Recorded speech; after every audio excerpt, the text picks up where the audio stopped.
Alright, तो दोस्तों कैसे हो आप। आज मैं आपको एक बहुत ज़रूरी बात बताने वाला हूँ। देखो, बिजनेस तो बहुत सारे लोग करना चाहते हैं और आपको यूट्यूब पे बिजनेस करने के बहुत सारे तरीके और बिजनेस कौन सा करना है ये भी बहुत सारे लोग बताएंगे। बट सबसे इंपॉर्टेंट चीज़ मैं आज आपको बताने वाला हूँ कि बिजनेस में लोकेशन की कितनी ज़्यादा इंपॉर्टेंस होती है।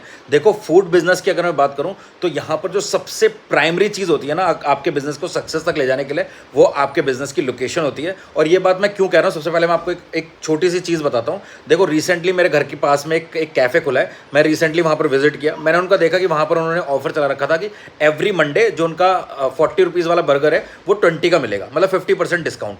और भी उन्होंने कुछ चीज़ों पे डिस्काउंट लगा रखे थे कि जो 80 रुपीज़ की उनकी नूडल्स है वो 40 रुपीज़ में मिलेगी, 50% डिस्काउंट ओनली ऑन मंडे, क्योंकि मंडे वाले दिन उनकी सेल नहीं होती थी। मैंने कंटिन्यू वहाँ पर कुछ दिन जाता रहा हूँ मैं, और मैंने देखा उन्होंने बहुत सारे ऑफर्स और डिस्काउंट चलाए। स्टिल उनका कैफ़े नहीं चल पाया, और आज उन्होंने लिखा हुआ है कैफ़े फॉर सोल्ड, मतलब वो बेच रहे हैं अपना कैफ़े, और कैफ़े बेचने के लिए उन्होंने OLX पे ऐड भी डाल रखा है।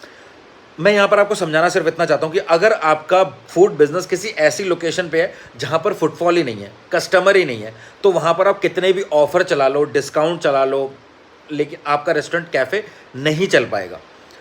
आपको समय रहते ही अपनी लोकेशन को चेंज करना पड़ेगा। अगर आप किसी रेंटेड प्रॉपर्टी पे हो, आपको थोड़ी सी रेंट कम मिल रहा था उस लोकेशन पे जहाँ पर फुटफॉल कम था, और आपने रेंट कम को देखकर वहाँ पर अपना कैफ़े और रेस्टोरेंट खोल रखा है, जिसकी वजह से आपका फुटफॉल नहीं आ रहा, सेल नहीं हो रही है, तो समय रहते रेस्टोरेंट बदलो, अपना कैफ़े की लोकेशन चेंज कर दो। थोड़ा सा रेंट आपको ज़्यादा देना पड़ेगा, बट अगर आप उसको मेन मार्केट में लेते हो, सही लोकेशन पे लेते हो, मैं गारंटी लेता हूँ आपका कैफ़े चल पाएगा। हो सकता है आपका फूड अच्छा हो सकता है आपके फूड की क्वालिटी बहुत बेहतरीन हो, लेकिन सिर्फ लोकेशन की वजह से आप मात खा रहे हैं, डिमोटिवेट हो रहे हैं, और आपके बिजनेस में आपको अलग अलग डिस्ट्रैक्शन देखने को मिल रहे हैं, क्योंकि आपको ये लगने लगेगा कि शायद मेरा फूड में क्वालिटी नहीं है, शायद मैं बिजनेस करने के लायक नहीं हूँ। बट बजाय इसके जो सही चीज़ है वो ये कि आपकी लोकेशन सही नहीं है।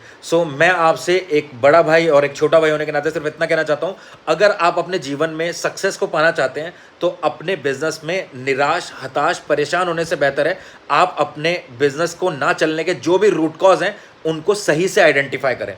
जब आपको पता चल जाएगा ना कि आपके बिजनेस के ना चलने के कारण क्या है, और सही कारण पता चलने के बाद आप उस कारण को अगर रिजॉल्व कर लोगे, आपका बिजनेस चल जाएगा। देखो, कभी भी बिजनेस ना चलने का एकमात्र रीजन ये नहीं होता कि आपके फूड की क्वालिटी सही नहीं है, सबसे बड़ा रीजन होता है लोकेशन।